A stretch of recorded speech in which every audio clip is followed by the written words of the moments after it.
Hello बच्चों, कैसे हैं आप लोग। जैसा कि आपको पता है, अभी मैंने अपना एक लास्ट वीडियो अपलोड किया है जो कि फ्रिक्शन का लेक्चर 1 है, पार्ट 1। उस लेक्चर 1 में मैंने फ्रिक्शन क्या होता है, उसको कैसे समझते हैं, मैग्नीट्यूड क्या है, डायरेक्शन क्या है, उसकी कैटेगरी क्या है, ये सारी बातें मैंने उस लेक्चर में कर ली हैं। अब आज हम लोग बात करने जा रहे हैं उसी का लेक्चर नंबर 2। फ्रिक्शन को मैं छोटे छोटे 3 या 4 हो सकता है, प्रॉब्लम भी लूँ तो 4 वीडियो में डालूंगा। तो आप सबको अगर लाइन से लेक्चर 1 2 3 4 अटेंड करेंगे तो आपको सारी चीजें फ्रिक्शन के बारे में पता चल जाएंगी। बाकी मैटर करता है आपने कितना अच्छे से प्रॉब्लम किया है, उस पर डिपेंड करेगा। कॉन्सेप्चुअली जो है वो सारी चीजें मैं आपकी कवर करा दूंगा। तो चलिए स्टार्ट करते हैं फ्रिक्शन का लेक्चर 2। पहले हम एक छोटा सा रिव्यू ले लेते हैं कि हमने क्या क्या लेक्चर 1 में किया था। आते हैं, ये देखिए, एक कांटेक्ट फोर्स की प्रॉपर्टी फ्रिक्शन क्या होता है, स्टैटिक डायनामिक फ्रिक्शन है, इनकी वैल्यूज क्या है, और मैग्नीट्यूड मिल गया, डायरेक्शन क्या होगी, ये डायरेक्शन लिखी हुई है। इसके साथ साथ मैंने इसमें कवर किया था, एक प्रॉब्लम ली थी, कैसे कैसे पहचानेंगे कब स्टैटिक लग रहा है, कब काइनेटिक फ्रिक्शन वर्क कर रहा है, और जब काइनेटिक आएगा तो सिस्टम का एक्सेलरेशन क्या होगा ब्लॉक का। एक टाइम डिपेंडेंट फोर्स लेकर के मैंने एग्जांपल बताया था, यहाँ पे देख रहे हैं, बहुत अच्छा सा एग्जांपल है ये। और इसके बाद सारी चीजें कैलकुलेट हो गई थी। ठीक है, तो इतना चीज मैंने अपने लेक्चर 1 में कवर किया था। अगर आपने लेक्चर 1 नहीं देखा है तो पहले आप उसको देख लीजिए, तो आप लेक्चर 2 को देखेंगे तो आपको एक सीक्वेंस में चीजें समझ में आ जाएंगी।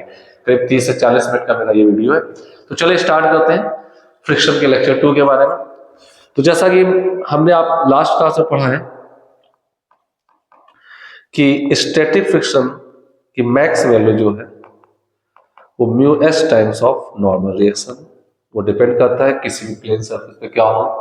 ठीक है, तो अब मैं यहाँ पे आज, और म्यू के जो होता है इसी को लिमिटिंग फ्रिक्शन में कहते हैं, स्टैटिक फ्रिक्शन की मैक्सिमम वैल्यू को। जबकि स्टैटिक फ्रिक्शन की बात की जाए, ग्रेटर देन और equal to 0 and less than और equal to mu S times of N होता है। ये हमने लास्ट क्लास में पढ़ लिया था। म्यू के जो काइनेटिक फ्रिक्शन है, ये म्यू, सॉरी, एफ के, एफ के जो काइनेटिक फ्रिक्शन है दैट इज, ये तब लगता है जब बॉडी मूव कर रही होती है म्यू के टाइम्स ऑफ नॉर्मल रिएक्शन, और ये एक फिक्स वैल्यू होती है, ये फिक्स वैल्यू है और ये वेरिएबल है। डिपेंड करता है कि क्या कंडीशन है, कितना फोर्स आपने लगाया है चलाने के लिए। ठीक है, आज मैं सबसे एक इंपॉर्टेंट बात करने जा रहा हूं, नेट कांटेक्ट फोर्स। सबसे पहले हॉरिजॉन्टल प्लेन पे या इंक्लाइन प्लेन पे, दोनों के लिए वैलिड होता है, तो मैं इंक्लाइन पे भी बात कर लूंगा। ठीक है, net contact force and angle of friction, angle of friction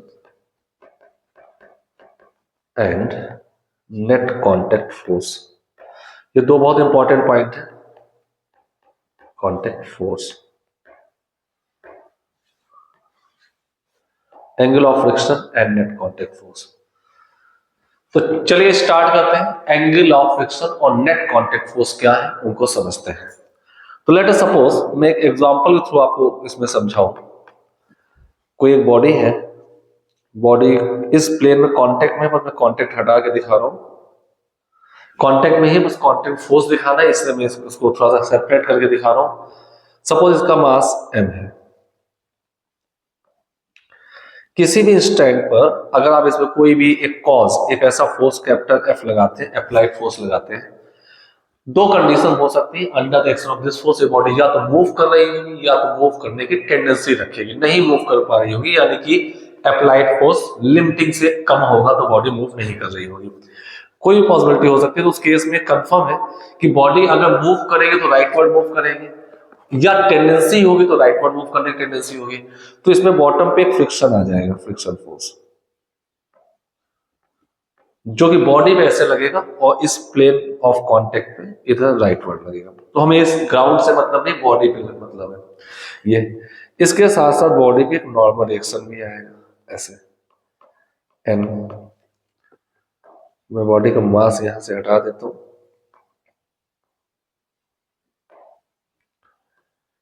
M मास है बॉडी का। ठीक है, नॉर्मल रिएक्शन आएगा। आपको पता है कांटेक्ट फोर्स की कैटेगरी में दो फोर्स आते हैं, एक होता है फ्रिक्शन फोर्स, एक होता है नॉर्मल रिएक्शन। इन दोनों का जो भी रिजल्टेंट आएगा उसी को नेट कांटेक्ट फोर्स कहा जाएगा। इनका जो भी रिजल्टेंट आएगा उसी को नेट कांटेक्ट फोर्स कह सकते हैं। तो हम ऐसा देखेंगे, ये आपके पास दिस वन, ये आपके पास जो फोर्स है इसको FC कह सकते हैं, नेट कांटेक्ट फोर्स कहा जा सकता है, और ये वर्टिकल के साथ एक एंगल भी बनाएगा थीटा। ठीक है, तो ये आपका नेट कांटेक्ट फोर्स, तो आप ये कह सकते हैं net contact force FC under root किसी भी इंस्टेंट पर फ्रिक्शन का स्क्वायर प्लस नॉर्मल रिएक्शन का स्क्वायर, फ्रिक्शन का स्क्वायर प्लस नॉर्मल रिएक्शन का स्क्वायर, नेट कांटेक्ट फोर्स हो जाएगा, net contact force, this one is the net contact force. ठीक है, अगर मैं मैक्सिमम कांटेक्ट फोर्स की बात करूं, मैक्सिमम कांटेक्ट फोर्स कितना हो सकता है, किसी भी कांटेक्ट में मैक्सिमम कांटेक्ट फोर्स कितना हो सकता है, तो कांटेक्ट में गिवन कांटेक्ट के नॉर्मल रिएक्शन तो फिक्स होगी, अगर हॉरिजॉन्टल प्लेन है तो ये mg होगी। ठीक है, तो specially for horizontal plane as shown in diagram, इसके बारे में, हॉरिजॉन्टल प्लेन आपके पास नॉर्मल रिएक्शन तो एज पर गिवन सिचुएशन mg हो चुकी है। ठीक है, नॉर्मल रिएक्शन की वैल्यू इस mg के बराबर होगी, मैंने mg भी दिखा दिया। और फ्रिक्शन फोर्स जो होगा, ये अगर बॉडी रेस्ट पर है, ठीक है, तो स्टैटिक की मैक्स वैल्यू होगी, जिसको हम लिमिटिंग भी कह सकते हैं, that is mu times of normal reaction, it means mu times of mg। ठीक है, mu s times of mg, coefficient of static friction. कई बार आपको क्वेश्चन में, मैं आपको यहाँ पे डिफरेंस करके जरूर बता रहा हूं, बट कई बार ऐसा क्वेश्चन दिया हो coefficient of friction is this, इसका मतलब है कि उसने ये मेंशन ही नहीं किया होगा कि स्टैटिक फ्रिक्शन है या काइनेटिक फ्रिक्शन है।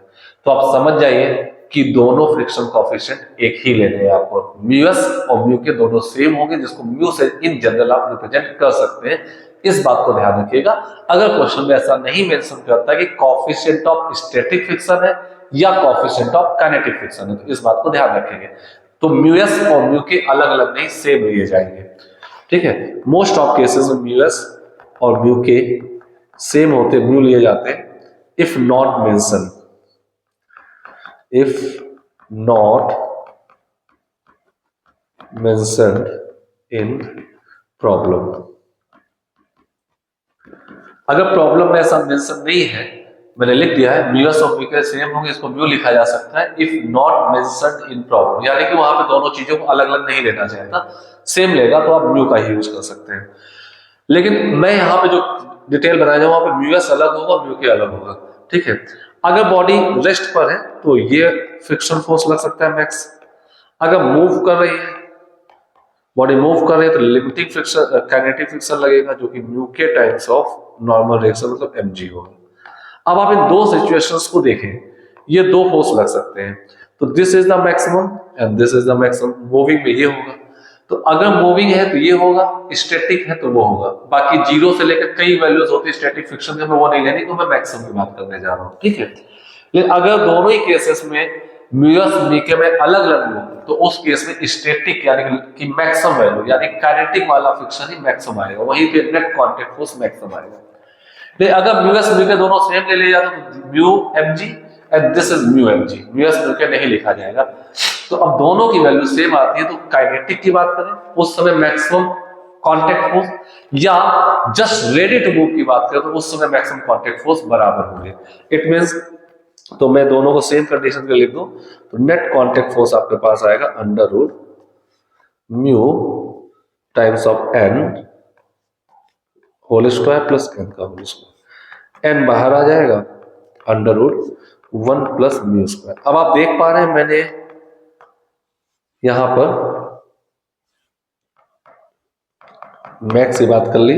अगर एक काइनेटिक है तो काइनेटिक म्यू के वाला लग जाएगा, वैसे जनरली मैक्सिमम केस में सेम दिए होते तो म्यू हो जाएगा, और स्टैटिक है तो स्टैटिक की मैक्सिमम वैल्यू पे बात कर लेंगे। अगर ये मैक्स की बात कर रहा है, कीप इन माइंड मैंने मैक्स की बात की है। हम एक प्रॉब्लम लेके आपको कांटेक्ट फोर्स दिखाते हैं क्या होता है, कैसे कैलकुलेट करते हैं।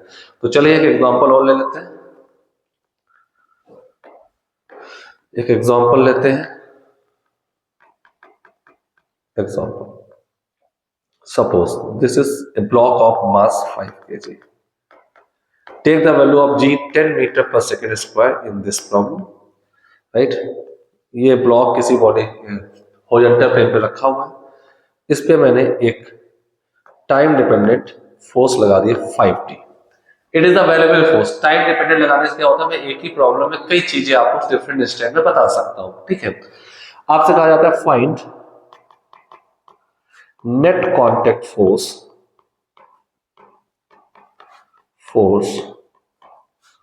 Eight number 1 t equal to 1 second पे, number 2 t equal to 3 second पे, number 3 at t equal to 5 second पे। ऐसे कई स्टेप पूछे जा सकते हैं।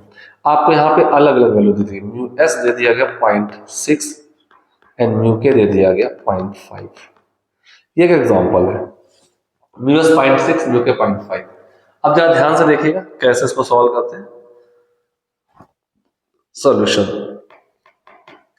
अब सॉल्यूशन करते समय हम इसको कैसे करेंगे, तो सबसे पहले हम एफएल निकाल लेते हैं, स्टैटिक फ्रिक्शन की मैक्स वैल्यू। स्टैटिक फ्रिक्शन की मैक्स वैल्यू निकाल लेते हैं, that is mu S times of normal reaction. अब क्योंकि हॉरिजॉन्टल प्लेन है तो यहाँ पे mg इसका लग रहा होगा और नॉर्मल रिएक्शन ऊपर होगा, और नॉर्मल रिएक्शन mg के बराबर होगा। म्यू एस है आपके पास 0.6, mg हो जाएगा 50, 0.6 into 50 that is 30 Newton. Static की मैक्सिमम वैल्यू जो है जिसको लिमिटिंग कहते हैं वो 30 न्यूटन है, और एफ के म्यू के times of normal reaction, mu के स्टैंड फॉर 0.5 क्वेश्चन में गिवन है, और नॉर्मल रिएक्शन इज 25 न्यूटन। ठीक है, तो जैसे मैंने कहा पहला पार्ट है t equal to 1 second. t equal to 1 second का मैं डायग्राम बनाऊं तो देखिए t इक्वल टू 1 सेकेंड का डायग्राम क्या होगा हमारे पास। ये ऊपर डायग्राम बना हुआ है, मैं t इक्वल टू 1 सेकेंड का डायग्राम बनाता हूं। t इक्वल टू 1 सेकेंड में हमारे पास अप्लाइड फोर्स जो होगा 5 होगा, क्योंकि 5t है। t इक्वल टू 1 सेकेंड में अप्लाइड फोर्स 5 हो चुका है, ये mg है, दिस इज नॉर्मल रिएक्शन। ठीक है, हमें पता है कि हमारे पास इस चीज को माइंड में रखना है 30 न्यूटन हमारा लिफ्टिंग है, जब तक 30 अप्लाई नहीं हो जाए बॉडी चलेगी नहीं। तो इस तरह 5 अप्लाई हो रहे हैं तो फ्रिक्शन अवेलेबल तो 30 है स्टैटिक की मैक्सिमम वैल्यू, बट वो इसको रोकने के लिए आएगा तो सिर्फ 5 न्यूटन ही लगेगा। तो फ्रिक्शन जो हो गया ये स्टैटिक की वैल्यू आएगी 5, क्योंकि वो हमारे अप्लाइड फोर्स को नलीफाई करने है। बॉडी रेस्ट मेंटेन रखेगी, बॉडी रेस्ट में रहेगी।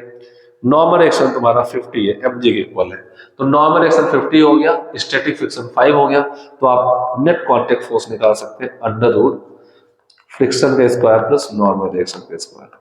अंडर रूट 5 का फ्रिक्शन है 5 का स्क्वायर प्लस 50 का square, and this become your answer. Solve कर सकते हैं इसको। ठीक है, किसी भी स्टेप में ऐसा कर सकते हैं। ठीक, अब बात करते हैं ऐसे ही आप 3 सेकंड में देखेंगे तो आप देखें 3 सेकंड में ये अप्लाइड फोर्स कितना होगा, 15 हो जाएगा। 5t था 15 होगा, क्योंकि f में यहां लिखते तो 5t था, तो 5t था तो 3 सेकंड में 15 होगा। हमें चलाने के मिनिमम 30 चाहिए, तो भी ये नहीं चलेगी। क्लियर है, राइट? किस टाइम पे चलेगी, तो 5 सेकंड में देखें अप्लाइड फोर्स 25 हो जाएगा, तो भी बॉडी नहीं चलती। सब में बॉडी रेस्ट पे रहेगी, कुछ ना कुछ अलग अलग आएगा। जैसे 1 सेकंड पे 5 आ गया है तो आपका आंसर रूट 5 का स्क्वायर प्लस 50 का स्क्वायर। 3 सेकंड में 15 आ जाएगा तो 15 का स्क्वायर प्लस 50 का स्क्वायर हो जाएगा। 5 सेकंड पे ये आपके पास आ जाएगा 25 का स्क्वायर प्लस 50 का स्क्वायर। ऐसे ही मैं कुछ और टाइम ले लेता हूं। Third, t equal to 6 second. हमें पता है t इक्वल टू 6 सेकंड पे 5t का फंक्शन है, तो 6 सेकंड में यहाँ पे 30 लगेगा। जो 30 फोर्स लगेगा वो 30 इस यानी कि लिमिटिंग कंडीशन आ जाएगी। ठीक है, तो t इक्वल टू 6 सेकंड में मैं सेकंड पार्ट सॉल्व कर लेता हूँ। At t equal to 6 second, at t equal to 6 second, t equal to 6 second. t equal 6 पे मैं बात कर लूं अगर, तो आप देखेंगे 6 सेकेंड पे बॉडी पे अप्लाइड फोर्स जो हुआ that is 30। Applied force is 30। Applied force अगर 30 हुआ तो फ्रिक्शन भी इस पे बॉडी पे 30 लग जाएगा। नॉर्मल रिएक्शन आपके पास 50 है। ठीक है, तो आपके पास नेट कांटेक्ट फोर्स आएगा और body is ready to move. यहां पे बॉडी ऊपर वाले प्रॉब्लम रेस्ट पर थी, यहां पे बॉडी रेडी टू मूव है, ready to move. Net contact force आएगा अंडर रूट 30 का स्क्वायर प्लस 50 का square, it means root over 900 plus 2500 plus 900 3400, that is your answer. ये आपका आंसर हो जाएगा, ठीक है। हाँ, इस समय नेट कांटेक्ट फोर्स एक एंगल भी बना रहा होगा, नेट कांटेक्ट फोर्स एक एंगल भी बना रहा होगा। मैं यहां से 30 को हटा देता हूं, अप्लाइड फोर्स ये 30 है आपका, नेट कांटेक्ट फोर्स ये आपके पास नेट कांटेक्ट फोर्स ये आ चुका है, कांटेक्ट फोर्स ये वर्टिकल से एक एंगल बना रहा है। पता है इसी एंगल को क्या कहते हैं? इसी एंगल को कहा जाता है when body is ready to move, when body is ready to move, when body is ready to move, when body is ready to move, then angle between net contact force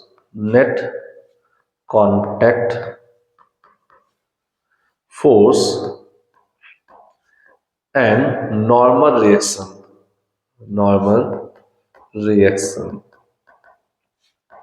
N, net contact force को मैं यहां लिख देता हूं FC and normal reaction is known as angle of friction, इसको theta से लिखेंगे। अब क्योंकि बॉडी यहां रेस्ट पे, इसे इसको एंगल ऑफ स्टैटिक फ्रिक्शन भी कहा जा सकता है, ठीक है, क्योंकि बॉडी रेस्ट पर है। तो आप यहां कह सकते हैं, अगर मैं इस थीटा की बात करूं तो ध्यान दीजिएगा, इसको एक जनरलाइज फॉर्म पे अगर मैं डायग्राम बना दूं, जो ऊपर बना हुआ है, इस डायग्राम को मैं जनरलाइज फॉर्म पे बनाऊं तो मैं ऐसा कह सकता हूं,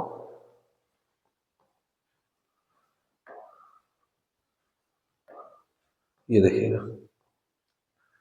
जनरलाइज फॉर्म पे अगर मैं बात करूं तो मैं ये कह सकता हूं कि ये आपके पास लिमिटिंग फ्रिक्शन है, रेडी टू मूव पे लिमिटिंग फ्रिक्शन होगा जो कि mu S times of N होगा, and this is normal reaction, ये होगी, और इनका रिजल्टेंट जो होगा वो ऐसे जाएगा, this one and this one, ये नेट कांटेक्ट फोर्स, ये थीटा। तो यहां पे टेन थीटा देखेंगे, टेन थीटा एस, तो यहां पास आ जाएगा this one is also F L, तो एफ एल अपॉन एन। आप देखेंगे तो यहाँ पे ये परपेंडिकुलर, ये बेस है, इस ट्रायंगल को रिवर्स करके देखो तो इस थीटा के लिए परपेंडिकुलर होगा, ये बेस होगा, F L upon N, F L mu S times of N upon N, N से कैंसिल हो गया, तो टेन थीटा एस इसको टू म्यू एस, ये कोएफिशिएंट ऑफ स्टैटिक फ्रिक्शन है और ये एंगल ऑफ स्टैटिक फ्रिक्शन है। सिमिलरली अगर आपको जरूरत पड़े, जब बॉडी मूव कर रही होगी तो वहां पे हम कह सकते हैं टेन थीटा के इसको टू म्यू के, कोएफिशिएंट ऑफ काइनेटिक फ्रिक्शन होगा, वो एंगल ऑफ काइनेटिक फ्रिक्शन होगा, ठीक है। मोस्ट ऑफ केस में डिफाइन करने के लिए है, लेकिन मोस्ट ऑफ केस आपको प्रॉब्लम में म्यू ही दिया रहेगा, तो म्यू एस और म्यू के बहुत छोटा सा डिफरेंस होता है, ठीक है। तो यहाँ आप कह सकते हैं, यहाँ पे ये एंगल ऑफ फ्रिक्शन है, दिस थीटा एस, तो ये स्टैटिक फ्रिक्शन है, तो ये कोएफिशिएंट ऑफ स्टैटिक फ्रिक्शन है, tangent of angle of friction is numerically equal to coefficient of friction, चाहे वो स्टैटिक की बात करें या काइनेटिक की बात करें। tan of angle of friction is equal to coefficient of friction,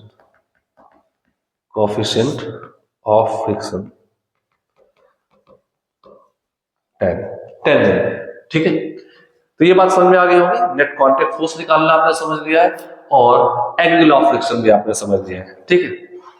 चलिए अब आगे बढ़ते हैं, फ्रिक्शन ऑन इंक्लाइन प्लेन पे आ जाते हैं, friction on inclined plane, incline plane में फ्रिक्शन की बात करते हैं, फ्रिक्शन ऑन इंक्लाइन प्लेन, ठीक है। जस्ट अ मिनट,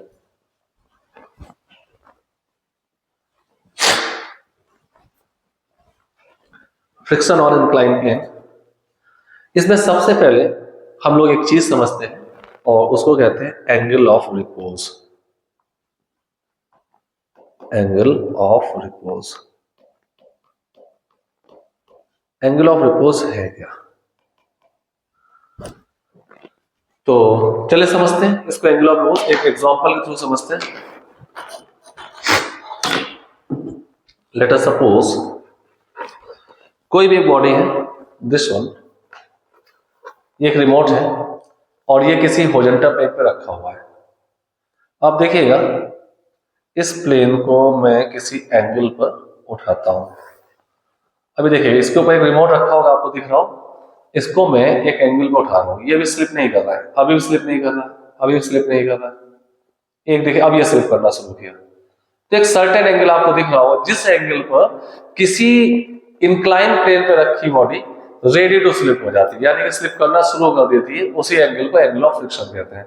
एक बार फिर से इस बात को समझिए, ये देखिए आपको वहां से एक एंगल दिख रहा हो, इसके ऊपर रखा रिमोट अभी स्लिप नहीं कर रहा है, और देखिए और देखिए, और जस्ट मुझे ऐसा लग रहा है स्लिप करने वाला, अब ये स्लिप कर गया। तो ये जो एंगल आपको दिखा, जिस एंगल पे इसके ऊपर रखी बॉडी स्लिप कर गई, एंगल दिख रहा होगा आपको, इसी को एंगल ऑफ रिपोज कहते हैं। ठीक है, तो आप यहां कह सकते हैं angle of repose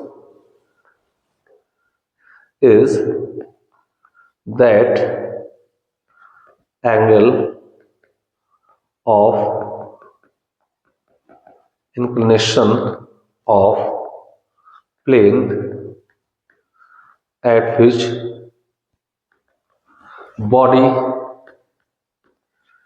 placed over it is ready to move. Move का प्रयास स्लिप करने शुरू करें। ठीक है, यानी कोई ऐसा angle of inclination of plane at which the body placed over it is ready to move, उसी को एंगल ऑफ रिपोज कहते हैं। इसे अल्फा से रिप्रेजेंट किया जाता है, अल्फा से रिप्रेजेंट किया जाएगा। तो चलिए इसका एक्सप्रेशन देख लेते हैं।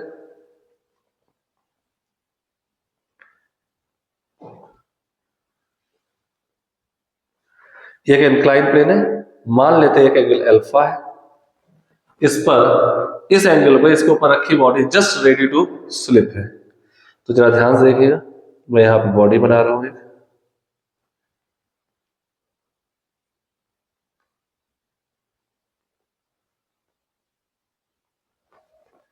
ये एक बॉडी है,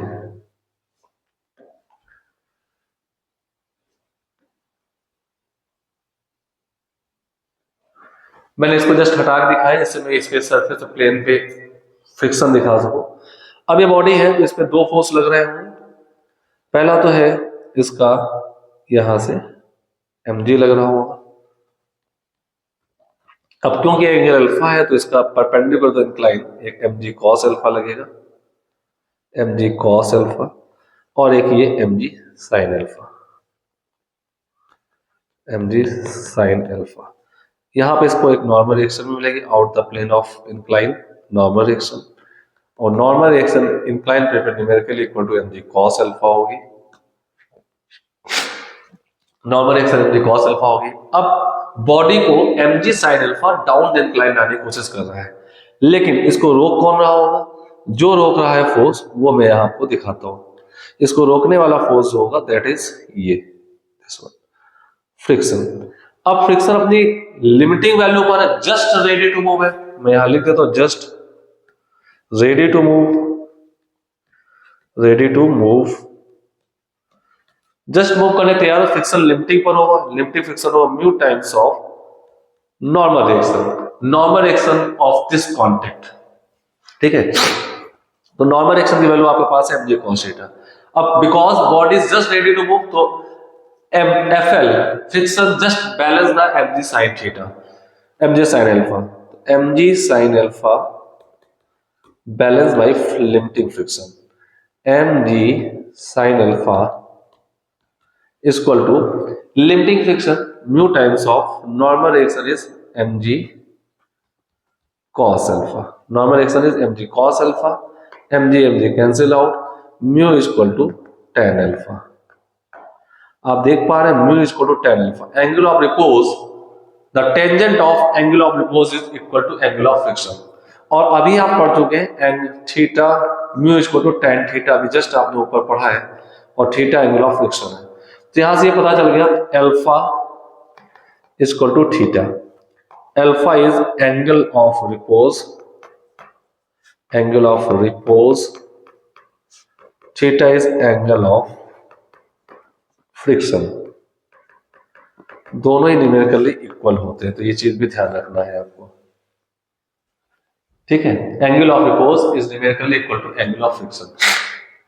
तो न्यूमेरिकली इक्वल है एंगल ऑफ रिपोज, जो भी आपने पढ़ा है एंगल ऑफ फ्रिक्शन के न्यूमेरिकली इक्वल है, राइट। आगे बढ़ते हैं नेक्स्ट। अब दिखाते हैं कि इंक्लाइन प्लेन पे अगर alpha,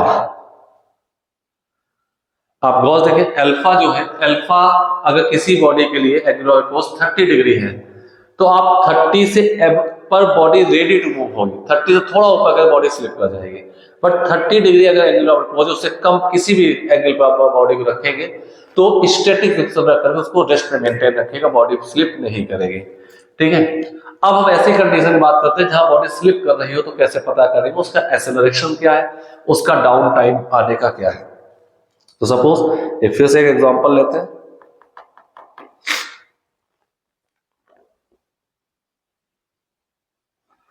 this one is incline plane, मान लेते हैं एंगल ऑफ इंक्लिनेशन यहां कोई हमने थीटा दे दिया है, और मैंने confirm theta is greater than alpha, angle of repose. ये थीटा जो है एंगल ऑफ रिपोज से बड़ा, यानी इस पे रखते ही बॉडी स्लिप कर जाएगी। मैंने यहां पर बॉडी दिखा रखी है, दिस वन एम मास की बॉडी। अब इस पे क्या क्या फोर्स लगेंगे वो देख लेते हैं।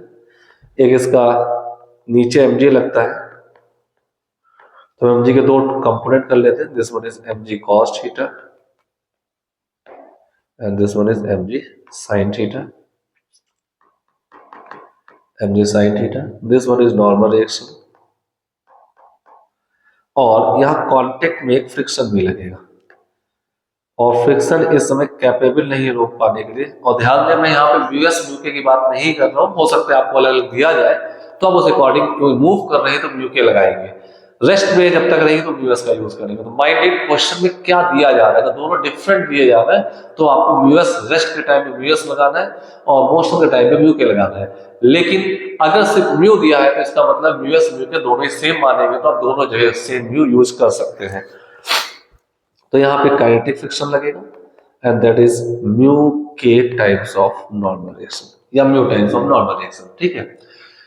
अब क्योंकि नेट फोर्स डाउनवर्ड है, बॉडी मूव करे तो नेट फोर्स नीचे ही आएगा। तो what is the net force? Net force is mg sin theta minus friction.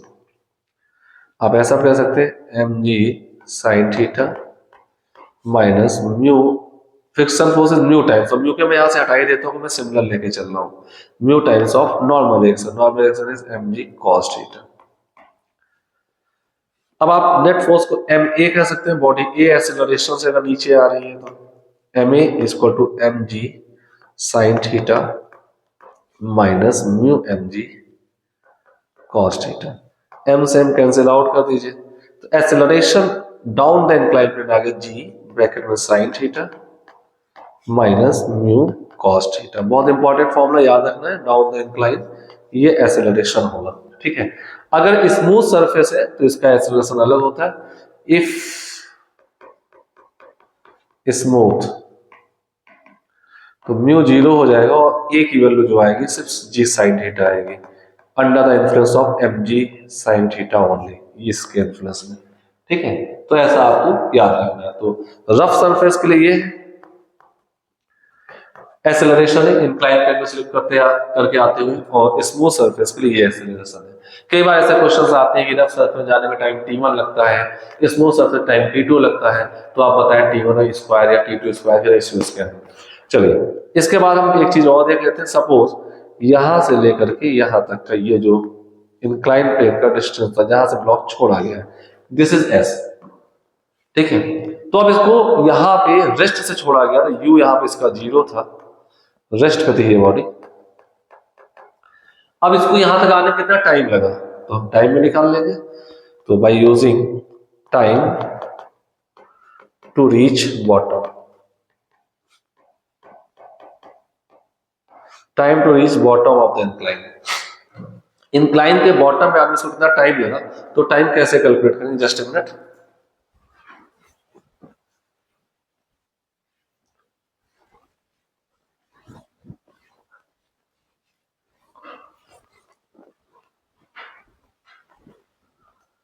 Time to reach bottom, bottom तक आने में इसको कितना टाइम लगेगा, तो हम लगा सकते हैं s equal to u t plus half a t square, s equal to u zero plus half a t square, this implies that t equal to root over 2s by a, 2s by a. अब ए आपके पास smooth है तो ये लगाइए, और sorry smooth है तो ये लगाइए दिस वन, और रफ है तो ये लगाइए, दोनों केस में आपको टाइम मिल जाएगा। ठीक है, चलिए अब एक एग्जांपल, बहुत अच्छा से एक एग्जांपल लेते हैं और उसको समझते हैं क्या है। हाँ, लेकिन इंक्लाइन प्लेन पे भी आपसे कभी भी पूछा जाए कि नेट कांटेक्ट फोर्स कितना, कॉन्सेप्ट वही होगा, अंडर रूट नॉर्मल रिएक्शन का स्क्वायर प्लस फ्रिक्शन का स्क्वायर, वही कांटेक्ट होगा। ठीक है, और एक बहुत अच्छा सा एग्जांपल लेते हैं। आपको जैसा पता है फ्रिक्शन एक सेल्फ एडजस्टिंग फोर्स है। ठीक है, तो इस पे एक एग्जांपल चेक कर लेते हैं कैसे यूज करेंगे। Suppose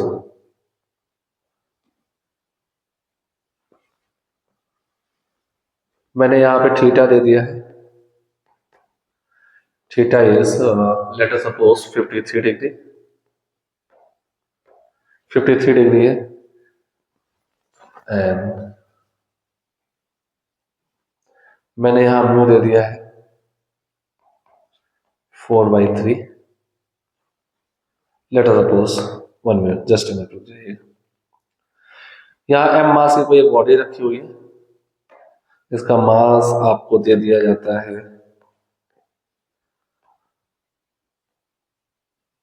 suppose 10 kg। पहले मैं इसके कंपोनेंट तोड़ता हूं, एम जी का ये कंपोनेंट कितना होगा, M G cos theta, M G cos theta, जी को भी 10 ले लीजिए, M G cos, M G 100 है, कॉस 53, अगर आपको नहीं पता ध्यान दीजिए, 53 एंगल अगर ये है तो cos 53, this side is 4, this side is 3 and this side is 5, cos 53 होगा 3/5, तो 100 into 3/5, it means 60, 520, and this is mg sin theta, mg sin theta, and this becomes 80 Newton. ठीक है, नॉर्मल एक्शन 60 है, clear है। अब मैं यहां पर आपको एक म्यू दे दे रहा हूं, म्यू की वैल्यू, नॉर्मल एक्शन 60 है और ये आपके पास 80 है, म्यू की वैल्यू मैं आपको 0.8 दे देता हूं, म्यू एस म्यू के कुछ भी मान लें 0.8 है। तो आप देखें नॉर्मल रिएक्शन यहाँ पे 60 है और एम जी साइन थीटा 80 है। अब मैं यहाँ फ्रिक्शन देखता हूँ कितना लगेगा, यहाँ पर फ्रिक्शन की बात करूँ तो नॉर्मल रिएक्शन इज, ये नॉर्मल रिएक्शन हमारे पास आ जाएगी, दैट इज 80, नॉर्मल रिएक्शन भी सॉरी 80 नहीं 60 होगी, normal reaction is 60 M G cos theta equal. अब आप देखें फ्रिक्शन यहाँ कितना लग सकता है, फ्रिक्शन जो लगेगा that is mu times of normal reaction, mu है 0.8 और नॉर्मल रिएक्शन है 60, 0.8 इंटू 60, 48 न्यूटन। क्या 48 न्यूटन कैपेबल है इसको रोक पाने के लिए, 80 इसको चलाने की कोशिश कर रहा है, नो, बॉडी नहीं रुकेगी। यहां हमने एक प्रॉब्लम तैयार किया है। अब आप सोचिए हमें क्या करना होगा, अगर मैं चाहता हूं बॉडी ही मेंटेन रहे तो मैं एक force parallel to the incline में लगाता हूं अपवर्ड डायरेक्शन पे, ये देखिए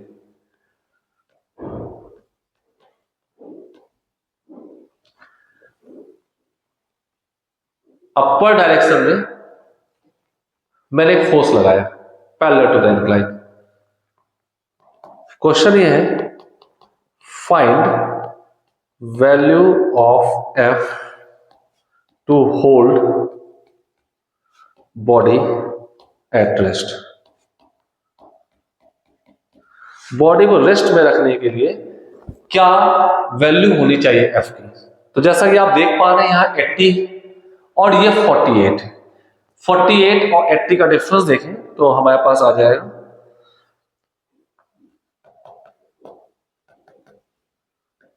net force down the incline.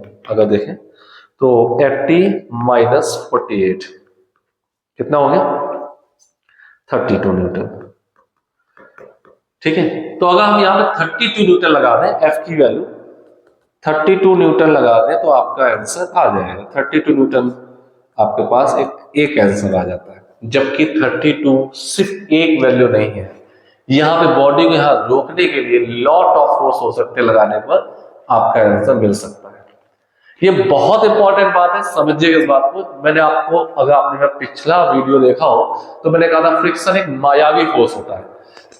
मायावी स्टैंड फॉर एक सेल्फ एग्जिस्टिंग फोर्स है।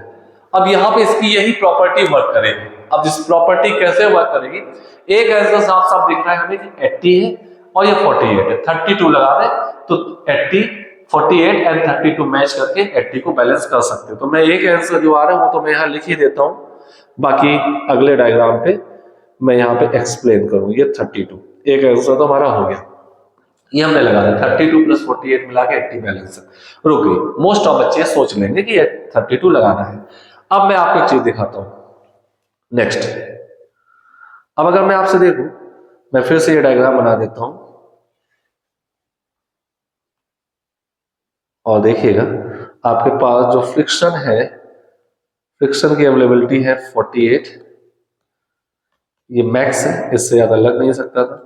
बॉडी पे mg का एक कंपोनेंट जो आया है mg sine theta, mg sine theta that is 80, mg cos theta that is 60, normal reaction is 60, mu आपको दिया था 0.8,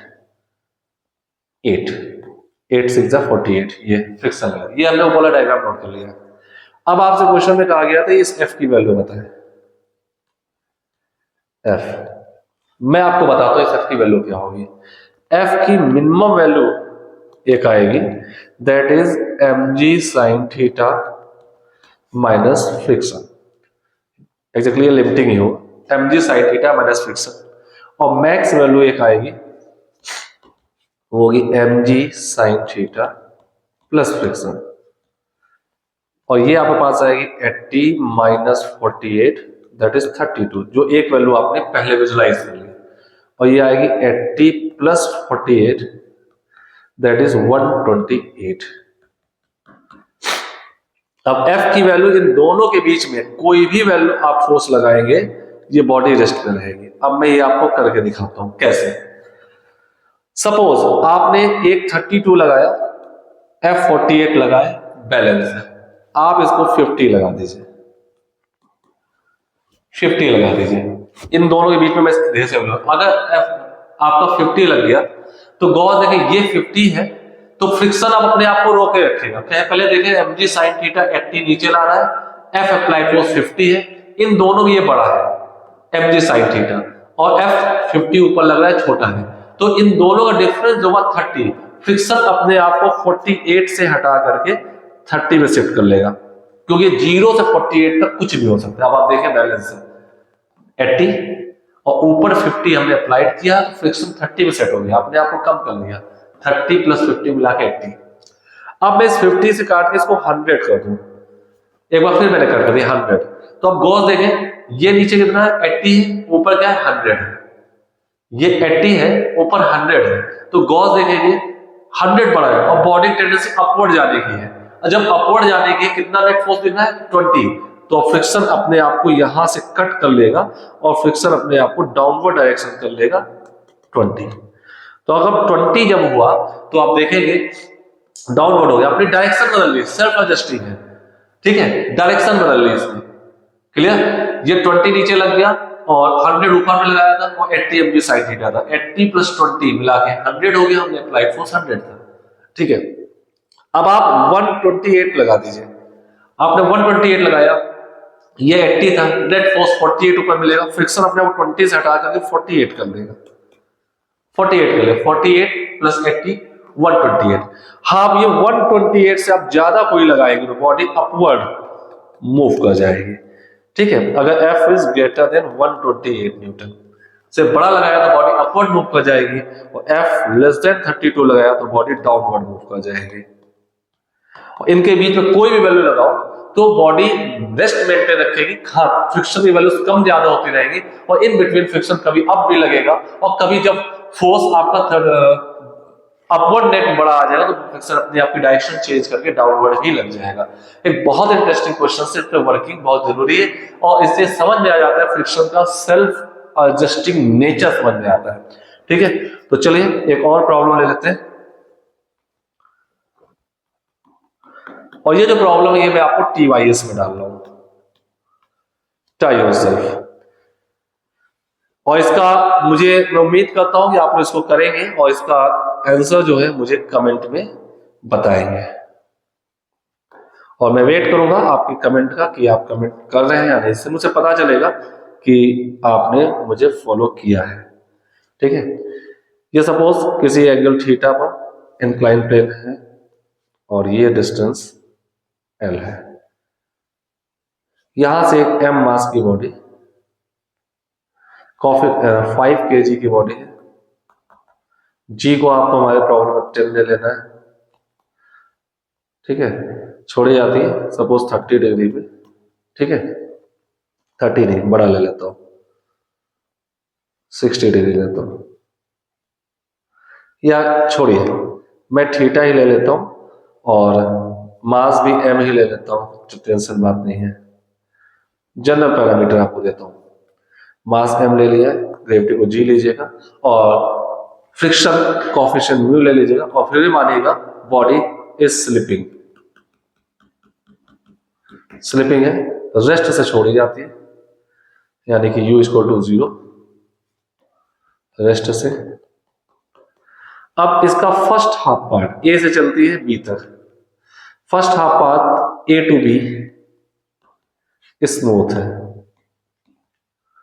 and B to C bottom मान ले रफ है, with coefficient of friction mu. ठीक है, एक रफ है एक स्मूथ है। अगर I wish to know TAB upon TBC, मुझे TAB यानी A से B तक आने बॉडी कितना टाइम लगा, और B से C तक जाने में कितना टाइम लगा, उनका रेशियो चाहिए। This is L/2 length and this is L/2, यानी half of the incline. B is the mid point of the incline plane. ठीक है, तो कमेंट प्लीज, इंपॉर्टेंट थिंग है, जिससे मुझे पता चले कि आपने इस वीडियो में क्या सीखा है।